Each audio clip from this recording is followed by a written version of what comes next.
Really? Yeah. Oh, we're live. Hello, everyone. Welcome to Money Talk Tuesday with my virtual CFO, Megan Dolly. And it's exciting to be talking about what you're talking about today, but I'm a little scared, as always, with Money Talk. So tell us how, because this happens to my clients all the time. They are unprepared for bills that come in. Yeah. So things get, thinking about all the times where you have stress, that's when you don't know what's going to happen. You don't know what surprises are like lurking around the corner, waiting to pounce and get you, whether it's a bill that you're like, oh, I totally forgot that this was coming in. Or sales tax being way more than it usually is and completely unprepared for it.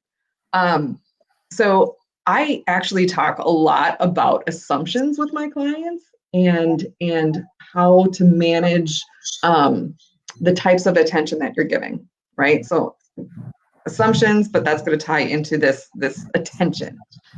So there's two types of attention. Like scientifically speaking, there's two types of attention. There's the bottom up attention, which is like a surprise. It's something that grasps your attention.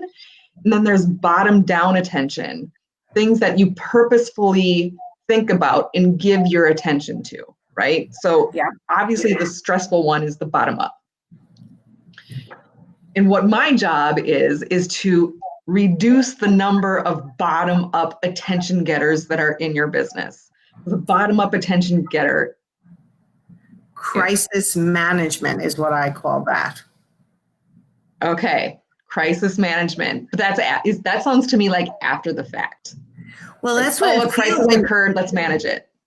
Yeah, like I got this bill I didn't expect. I got a $5,000 sales tax bill or a $5,000 income tax bill. Like, to me, that's what it sounds like you're talking about. Am I interpreting it right? Yes, but those, when they come and they're a surprise, that's still bottom up. And so we want to turn that around. So before it's even a crisis, we want to put structures in place to mitigate as many of those as we can. There will always be bottom up. We just want to reduce the number of them, right? And the severity of them, especially those tax bills. If anybody paid their taxes last week, Yeah, the 15th. Yeah. So, in the terms of surprises, getting your attention, if we can put structures in place that give you that lens, that let you see those things coming down the road, whether it is a cash projection, so you know what cash is coming in and what cash is going out in the next 30, 60, 90 days.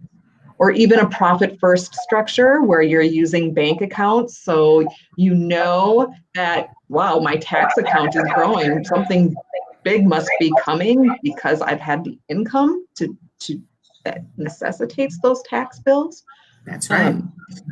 Things that give you the ability to see things that are coming without being a surprise. And then when it does come, like even if you do owe $5,000 in taxes when usually it was $3,000, but you were saving for it, you know that it was coming because that tax account was getting bigger and bigger this whole time. That's right.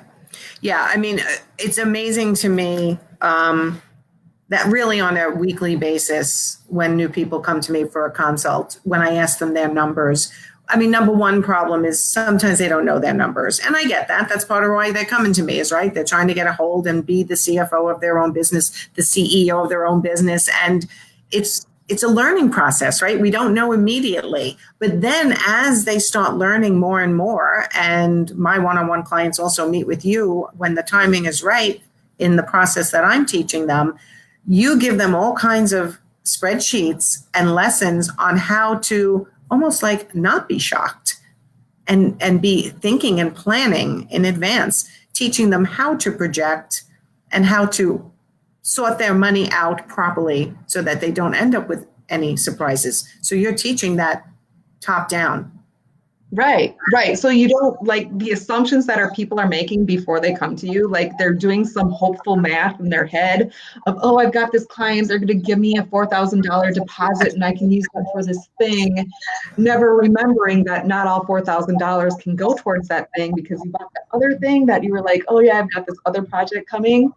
And all this hopeful math that is taking place in your head, we need to get that down on paper and make sure that we truly understand what already has an obligation in the future and what we can use, to be creative, or what we have to use for taxes, or what that is, instead of getting it all rattled up here. We wake up at 2 o'clock in the morning and go, no, I can't use it on that. Shoot, I already put it on my credit card because I thought I was going to use it over here. And like, oh, can't keep track of it up there. Right.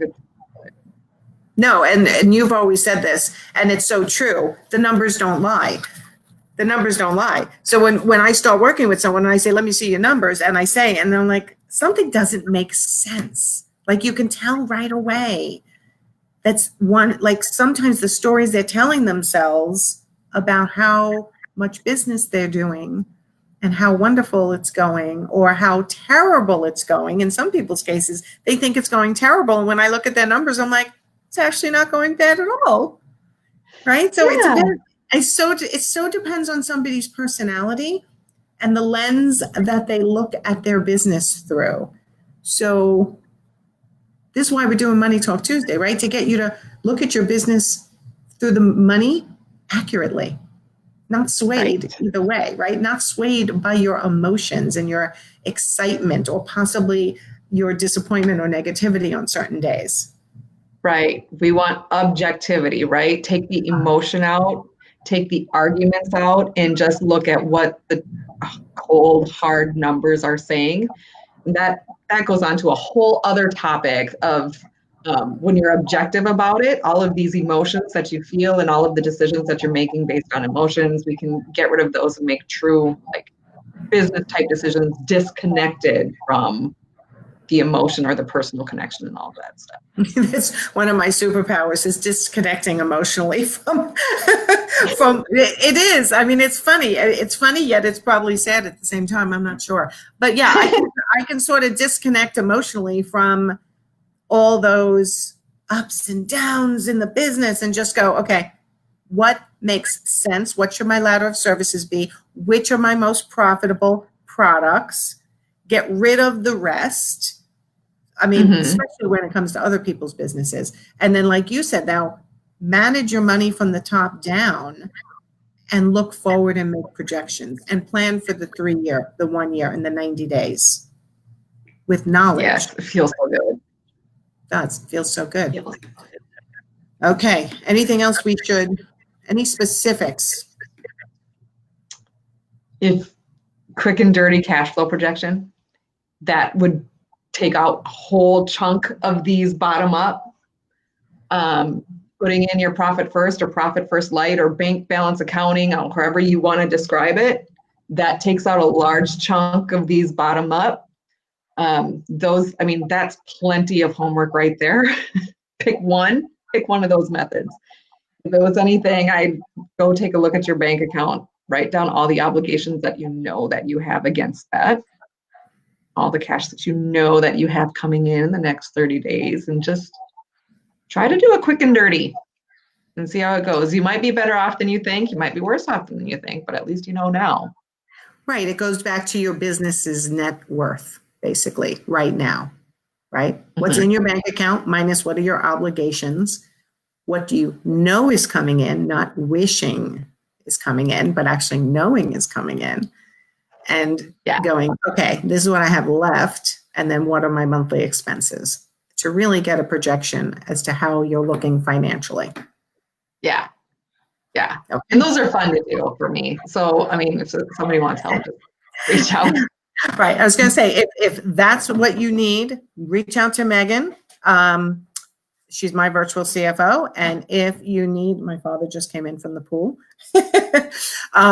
If you need to just start looking at your ladder of services, figuring out what's profitable, what's not profitable, what should you be focusing your time on, your sales, your marketing, reach out to me, because everyone's busy again. I know that COVID is going up again, but for some reason in the coaching world, in the interior design world, people are getting busy because people are sick of looking at their homes. So it's time for everyone to get to know their own business, books, and money. And that's what we're here for every Tuesday. So, all right. Thanks, Megan.